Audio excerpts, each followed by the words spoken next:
What's going on, everyone? Welcome to a Friday edition of Back Your Play, as we are brought to you by our wonderful friends over at Play It Again Sports. Fresh roasted coffee. Rich Quinones is here. Our guy, our NFL insider, Lloyd Vance, kind enough to join us as we continue to look around the NFL. We'll do a little housekeeping in a couple moments, but we went through the NFC East, now the NFC West. A lot of off-season movement and moving parts. It's like a friggin' puzzle piece, my friend.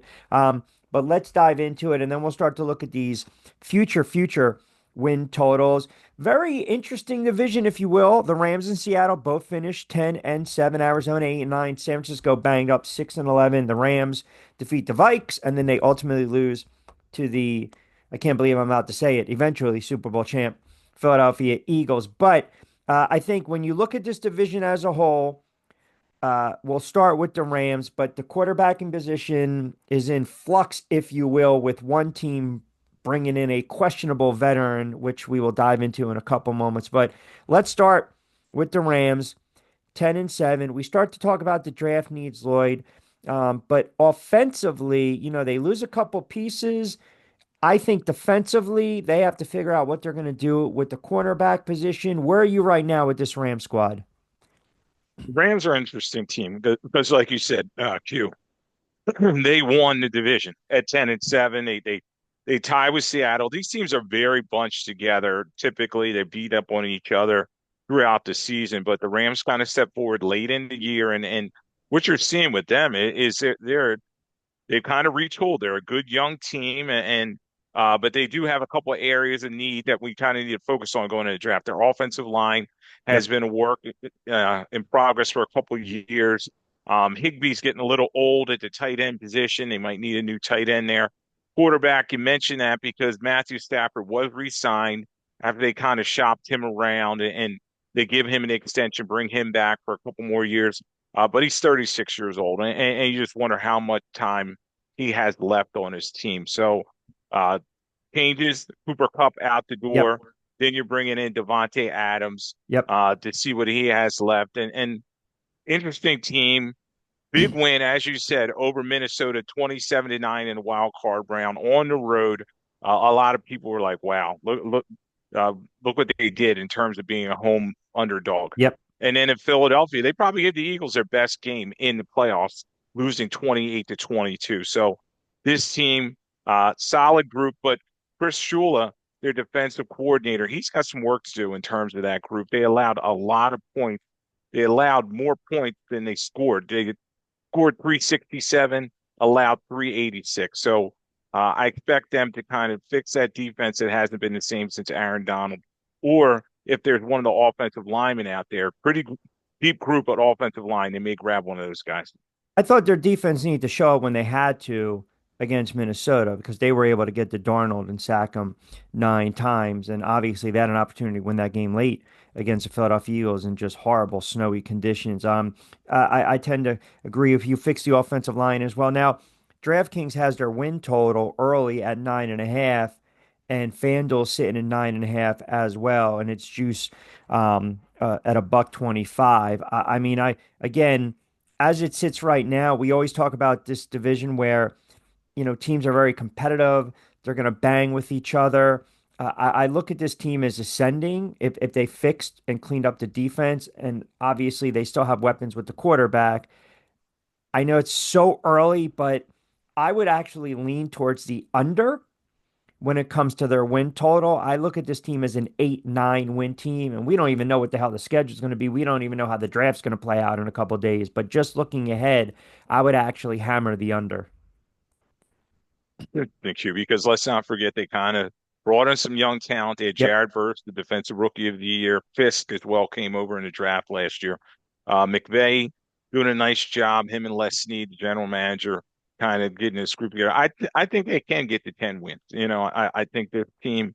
You look at some of the other teams in this division, particularly the Niners, who we'll get to in a minute. They're kind of taking a step back. So I think the Rams will be able to kind of continue ascending. They still have Tyron at the running back position. They have some good solid pieces there. So I'll say they get to 10 wins. Defensively, they allow 22.3 points per contest. All right. Seattle, we talked a little bit about Matthew Stafford being an aging veteran. Their one vet they brought in, Geno Smith. He's gone. He go cashes in with the Raiders. In comes Sam Darnold, who was playing like an MVP comeback player of the year, put up monster numbers, 35 touchdowns, 12 picks, over 4,300 yards. Um, Turned back to, I guess you can say, a pumpkin, right, in that playoff loss against the Rams where he was sacked 9 times. Seattle turns around in division. Who do they grab? Cooper Kupp, right? So um, I look at this team and I can't figure them out because is Darnold an upgrade over Geno Smith in your estimation? That's a good one too. You had a guy who kind of similar trajectory in their careers, and you had Geno Smith that kind of flamed out with the Jets and was kind of bouncing around, got his opportunity, and became a legitimate Pro Bowl type quarterback. Yes, he probably wasn't in the top 10, but he was a solid guy, and he was able to get the ball out of his hands and lead his team. So, Darnold, we know last season, in the regular season, was a magical year for him. I think he had 30 plus touchdown passes, Yep, and 35. his turnovers were not there until the playoffs, where he was just horrible in that game. So they want to take a chance with him, and you have John Schneider, the general manager there, and Mike McDonald, who's a young coach. They brought in Clint Kubiak coming in as the new offensive coordinator to work with Sam Darnold. They're hoping that he's more of last year and not the guy that everybody saw with the Jets in Carolina. So going to be interesting. Another big piece that Seattle's brought in is DeMarcus Lawrence coming over from the Dallas Cowboys to give him a 3-year contract for $32.5 million that helps shore up that defense. It's going to be interesting to see, though, what Cooper Kupp has left in terms of can he replace Lockett? And let's not forget DK Metcalf, who went to the Steelers. Yeah, well, they're exactly. Thank you for bringing up the wide receiver because think about it, the Rams go and grab Adams, another vet, and then Seattle brings Cooper Kupp. So you miss Metcalf. That would have been a great target for Sam Darnold. I mean, he's a big time All Pro wide receiver. You mentioned Demarcus Lawrence. He only played 4 games last year. He's 33 years of age. So I don't know if this is in the rotation. They expect him to come in, start right away, get a substantial amount of reps. They brought in Jones to tackle as well. So they're trying to clean up that offensive line. Their win total sits at 8.5. DK FanDuel has him at 7.5. You know me. I'm a believer in slinging Sammy Darnold. And I think this team can win 9 games. I'm inclined to play the over at 8.5 and see if they can squeeze out that ninth win. Yeah, 7.5, I think, a little low, Q, Yeah. and there is some talent on this team. You talk about needs in terms of going into the draft. Obviously, they want to probably bring another receiver. Yep. Offensive line has always been a revolving door for this team. So, Darnold, you don't want him seeing those ghosts. So No. they do have Cross, who's a very good left tackle, but they need to build out some of the other positions on that offensive line. I do believe, though, that this team can get above 7.5. I think they can get to 8. Which would be a step down from last year. They got the 10 wins and they were a team kind of, they had pieces that were just kind of leaving. A lot of their guys were leaving. They knew, guys like Lockett were getting older and their defense in particular. They knew they had some guys that were going to leave the team. So I think they can get to 8. Yeah, I'm wondering too. Remember, DraftKings has him at 8.5, FanDuel at 7.5. So wherever you're hanging your hat, I'm wondering the loss of Smith and Metcalf, that connection. Now you got to hope that Darnold and Cooper Kupp can get on the same page and see if you can squeeze, what's left of Cooper Kupp out of him out on the field. I think one of the more interesting teams, the compelling teams to watch. I feel like they let me down every season is Arizona because they've got playmakers. Murray was only sacked 30 times, played a full season, put up some decent numbers. They're 8-9. I thought what they did defensively, you bring in Dalvin Thomason, right? He's a great run stopper, a great run defender. He's going to come in, shore up that interior, that line. You bring in a cornerback. I think it was Mikael Walker. That's a role player, support that run defense. And then Josh Sweat, hello, day one starter, coming right off the edge, reunited with John Gannon. You go back to 2 years that Gannon was with Philadelphia a couple years ago, 21 and 22. Sweat had 18 and a half sacks. I think they have to just fix the offensive line a little bit. They have to eventually shore it up. And To me, they bring in Curran, to add a little offensive tackle depth. Williams is set to become a free agent in 2026. I think they're going to draft a tackle come April in a couple weeks in the NFL draft. I'll give the win total in a moment, but how about the offseason moves and the needs of Arizona that finished 8-9?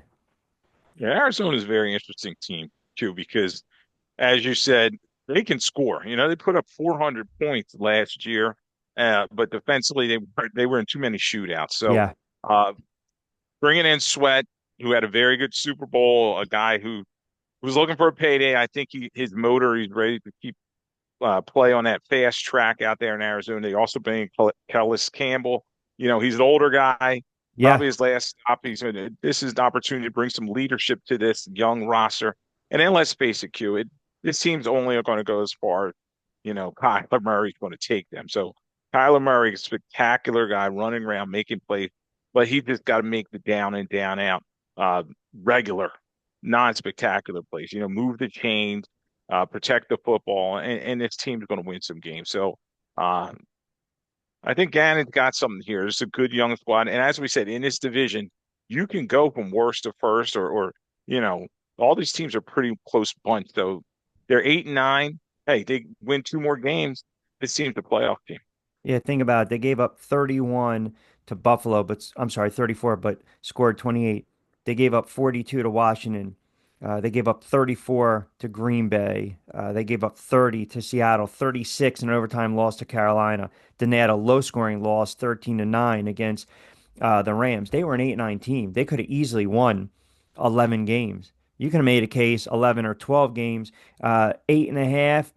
I'm going to believe in Murray and some of the moves, and we didn't even mention Marvin Harrison's second season, junior, right? So I'm tending to play that over and hope they get to 9 or 10. Yeah, Q, I kind of leading your way. Marvin Harrison, obviously spectacular player there, and let's not forget about McBride. Just got that huge Yep. contract for them, one of the best young tight ends in football. 4 years, $76 million. He's a playmaker, and as we're saying, they're probably going to try to fix that offensive line this draft. They already have Paris Johnson out there at left tackle. He's a guy that they can build around, but they have to have some other pieces. So I tend to agree with you.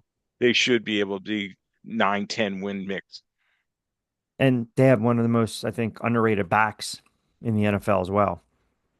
I mean, I've always Yeah, been James Conner's a yeah, physical runner. yep. A lot of people would say, okay, he kind of flamed out with the Steelers, but he's been rejuvenated with the Cardinals Oh, and yeah. he's very effective around the goal line, Q. Yep, well over 2,000 yards the last two seasons combined and 12 touchdowns. All right, and then lastly, a team that probably needs a lot of help. I mean, I tell you, the win total right now is 10.5 for San Francisco, 6-11. I mean, it was all about injuries, injuries, injuries. I mean, where do you start? It's an aging team, and they've had their opportunities. They've had their opportunities going to Super Bowls, going to NFC championships, having an opportunity to win games late in the playoffs, in the divisional round, in the Super Bowl. They haven't been able to get over that hump and hurdle. I know it's going to start and end with the quarterback, but man, it is an aging team, and they jettisoned some players, crippling that offense a little bit. You got McCaffrey, who's an all-world talent, banged up. You got Purdy, that seems to always be hurt now. I mean, so where are you ultimately with the San Francisco 49ers? Yeah, Q, when you look at them and their roster, you got to say, has the window closed on this group as they were assembled? They were just so dominant, getting to a Super Bowl and always in playoff contention, but they just do not seem like the same group that they were. You talked about how they were paying everybody, the highest, everybody on their roster, George Kittle and all these other guys. Um, and they had to jettison some guys, and that's the story of this offseason for them. Debo Samuel now in Washington, Yep. Dre Greenlaw now in Denver. Yeah, Haifunga, he's with Denver as well. Hargrave, who is Hunt, he's in Minnesota. Leonard Floyd, he's in Atlanta. So a lot of moving pieces here, and you have a team coming off a 6-11 season, and their defense. Let's face it, they brought in Robert Salah, and he's got a lot of work to do with this defense. They allowed 436 points last year, and everybody's going to talk about Fred Warner is a Pro Bowl type guy, but there's not much else on his defense. So I'm expecting kind of a down year for the Niners again, and then they kind of pick themselves up. You mentioned Hargrave too. Remember a couple years ago, everyone said, "I can't believe the Eagles let him go. Look at all that money. You should have matched it." And cut. was a year or two later with San Francisco. I just I don't like the fact that they've had so many opportunities and they just haven't been able to close the deal. And I think more pressure is going to fall on Brock Purdy this year. I really do. Say what you want. The weapons that they lost, especially Debo Samuel, he's a player, man. And I know people will sit there and say he's banged up, but he brings an element, a toughness, a physicality to the game, the wide receiver position. He's sure hands, he runs routes, he plays hard. Him and Purdy, they've got that synergy and connection. And now you got Purdy out there. The other question is, all right, when is this kid going to get paid? Like that, Right. that's that's the elephant in Yeah. the room. And that's why they've kind of cleared the decks in terms of their roster. I talked about all the guys that they've let go and go other places, trading Devo Samuel. They're gearing up to play Brock Purdy in that range that we expect him to be, 40 million to 50 million type range per season. Now we can get into whether he's worth that or not. But the thing is, Shanahan, he's got his work cut out for him with this Well, let me group let me because ask you this real they're quick. aging. Let me Yeah. ask you this. I'm sorry, on Purdy. I mean, I I would think that you have to have a date in mind, right? Because apparently April 22nd, that's pretty much a ongoing, negotiations, right? That's a date because that's when teams begin their off-season program, which is 2 days before the NFL draft. So, I mean, is he going to show up? Is that contract going to be finalized? And I are we paying him for what he did or what we believe he's going to do? I just had this conversation with someone the other day, right? With athletes. And I feel as though they are, I feel as though you still look at Purdy as being that mystery irrelevant, not top five, not top 10. And they're waiting for the other shoe to drop. Oh man, once he gets paid, that's pretty much going to be all she wrote. I'll pull up where I think he should be. But just let me rip through this for you real quick. Became the team starter late 2022. Has posted a 106.2 passer rating, 9.0 yards per attempt, 13 yards per completion, tops in the NFL during that span. Okay. He had the monster season 2023, 31 touchdowns, 11 picks, 113 passer rating. He dipped. That happens. And then the injuries. And now it's like, okay, you know, is it 2 years ago, top of the game, or now he dipped injuries and we're going to pay him somewhere in between? Thank you. I think they're paying him because they think he's going to keep ascending. Let's face it, he far exceeded his value coming out of the draft. Talk about him being Mr. Irrelevant, the last pick in the draft. Played very well in terms of he's almost a playmaker. You know what I mean? Everybody was saying, "Oh, he's just a guy that kind of he's in the car." But let's face it, with all these weapons, Brandon Ayuk coming back off an injury. Let's not forget Ricky Pearsall, he started coming on the last 4 games or so in terms of being a rookie sensation at wide receiver. And then you have McCaffrey. So I think there's enough pieces around Purdy that he can still have some success. And they're going to pay him, but they're not going to break the bank queue. So I think he's going to probably go into that 40 million to 50 range, but it won't be as much as, some of the other guys. It won't be a Kirk Cousins type contract. So if you tag him, you can franchise tag him for 2 more years, right? He's under contract through 2025. Then you can use the franchise tag for 2 more years. We mentioned this a couple weeks ago, the number in the salary cap, it's going to increase significantly. So if you lock in a new deal now rather than wait, that can pretty much be more of a financially sound move for the team. A couple agents came out and said, listen, you're doing him a disservice if you're not looking right around 55 million. Two is making 53.1 million per year. I mean, hell, That's a lot of hey, cake for him. yeah, 40 million to Daniel Jones. Right. And that's kind of the range I would think I just don't think he should be paid in that upper echelon, like Jalen Hurts and all these other Why guys not? making But 50. why not? Would you have said that 2 years ago? Yeah, I just think it's kind of eyeball test. I think he's solid, but you know what?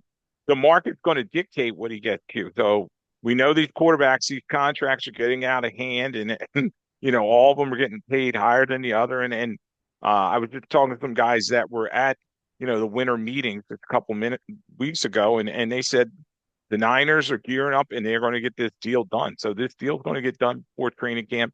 And it wouldn't surprise me if they said, okay, you know, who cares what Lloyd Vance and some of these other people think? We'll give him that $50 million plus contract, even though I don't think he's worth it. Well, that's what I was going to ask you again. BYP with Q, back your play with Q. Rich Quinones here. Lloyd Vance, kind enough to join us, ripping through the NFC West, some off-season moves, needs, and of course, win totals. We're powered by our good friends over at Fresh Roasted Coffee. Check the show notes below. 20% off your first purchase, BYP 20, and of course, Played Against Sports, a new location in South Jersey as well in Mount Laurel. So you put on the GM hat right now. So you're saying he's not in that Jalen Hurts, but again, that's what happens when you win and you're an MVP of the Super Bowl. All of a sudden, you're catapulted in top five, top three, top four in the NFL. A couple seasons ago, people were saying Purdy's right on the cusp of that. So if you look at the Lawrence deal, the Herbert deal, the Burrow deal, the Hurts deal. I mean, Daniel Jones, 4 and 160. And what did he win? One playoff game on the road, right? Purdy has had success in this short window. He's had more success than Trevor Lawrence. He's had more success than Justin Herbert, right? I mean, you can make a case he's had more success than Joe Burrow, even though Burrow is coming off a ridiculous season last year before people start to comment and go nuts, right?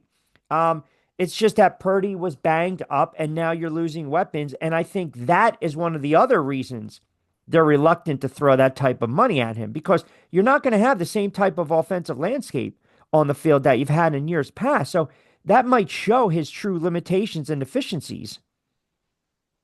Yeah. Yeah, and I think he's just as good, if not better than Dak Prescott. And then you get Prescott getting all that money, 59, $60 million per season, which has kind of set the market. So I think Purdy is going to get the bag, as the young folks say. I definitely think that Jed York, the owner there, Don Lynch, they understand, okay, this is our guy. And then when you look at the quarterback market out there, there's really just not a lot of, it's kind of slim pickings. This draft class is okay. And then in terms of veteran quarterbacks, there's just not a lot out there. Maybe Kirk Cousins gets cut or something like that, and then kind of changes the market. But I think Purdy is their guy, and they're going to break him off.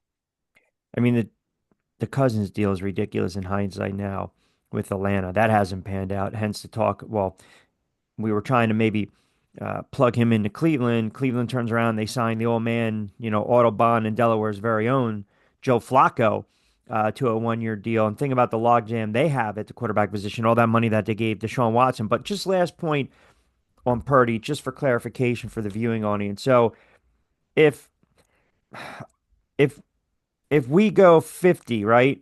Can you see, four at 225 million? Yeah, I think they're going to get to the $50 million threshold, Wow. and it's going to be one of those debates. They're going to be like, oh my God, why did they give this guy that much money? And then, you know, he could be like Bradford, like Kirk Cousins, where we're like, God, this guy stole a lot of money in his career. But you know what? Well, This is listen, kind they're of what paying we're him. dealing with. Yeah, Yeah, they're paying. and it's not our money. Jed York's the owner of the Niners, and maybe he thinks he's worth it, but that's a lot of money, especially for a guy. You're like, okay, is it him or is it the pieces around him? So it's going to be interesting to see how this plays out. But I think definitely he's going to get the money, and it may be a deal breaker for Shanahan. You know what I mean? Shanahan is going to hitch his wagon to this guy. Yeah. So with Flacco signing with Cleveland right now, the Browns, again, they're sitting at number two in the draft. Does this move, again, stopgap veteran, come in 1 season, here we go, see if you can squeeze something out of them? Does this basically signal to you that the Browns will forego a quarterback in number two? Yeah, I think they will. I just think they're going to, with the Deshaun Watson situation there, they bring in a veteran presence, in Joe Flacco. He can handle the locker room and understand how to be a pro. And maybe they'll bring in a guy later in the draft. But I think at number two, they're probably going to look at Carter and maybe Travis Hunter. Maybe look at a position other than quarterback. Yeah, and by the way, I think we both agree the 49ers take a step back. So I think we're both on the same page, 10 and a half too high. play the under on Yeah. that. So that's crazy because you look at the new mock drafts. So Ward's going to the Titans, right? Yeah. According to a lot of mock drafts. And then depending upon, the narrative with Shador Sanders, he can drop out of the first round, top 10, top 15. Argument's sake, if Hunter goes to Cleveland, I'm sorry. If I'm the Giants, I don't draft Sanders. I don't. I don't. You know who I draft? The kid out of Penn State. Yeah. I mean, Carter is just a ridiculous How do defensive you presence. how do you not draft him if he's there? Yeah, and his foot has cleared. You know, they did all the poking and prodding, and they said his foot injury is not what Well, it some have was, him and sliding out of the top 10. no, I think he's not going to get out of top five it, easily. I mean, Carter, guys that I've talked to in the scouting community have said he may be the best player in this draft. You know, just But pure is talent it wise. if top okay and number so again here are mock drafts, ready? I'm just randomly Yeah, Ward at 1, Hunter at 2, Sanders at 3, Campbell the tackle at 4 out of LSU, Graham the defensive tackle Michigan at 5, Banks Jr. the tackle out of Texas at 7. What the hell did I skip? Where's my liberal arts math? Who's coming out 6? Jalen Milroy, quarterback at 6. Go. This is, by the way, for all way those too early. AI people, this is AI generated. So tell me what you think about Okay, that, friggin' yeah, AI now. no, But okay, I'm looking down for Carter. You got Dart at 9. I'm looking for Carter. I mean, he slid out of the top 10. yeah, that's not going to happen, Q. I I will don't be know who's sick to doing my that list. stomach if he drops. Falcons have him going to 15. If again, No way. is it because if he's arguably the best player, one of the best players in the draft, and as you mentioned again, um, is it possible that he drops because of the run of quarterbacks and linemen, or because there's hesitation with the injury, or a little both? He may drop a little bit. Q, I don't expect him to drop out of the top five. I think he's checked out medically. And if you the look at the Patriots at 4, they will run up there with that card to get this kid and put him on a defense that needs a lot of help, and they need that pass rush so they can kind of build around. So if you put Carter with Myles Garrett, that's gonna be real interesting for the Browns. Obviously, we know the Browns need a lot of things in particular, but I think it's going to be a fun draft to watch, but yeah, I don't think Carter falls that far. I, Listen, if I'm the Giants, it's either Hunter or Carter. I think I've made this clear. I'm not a fan of Sanders, and if I had to pick of Sanders or Ward, I'm going with Ward. I've stated my case with that.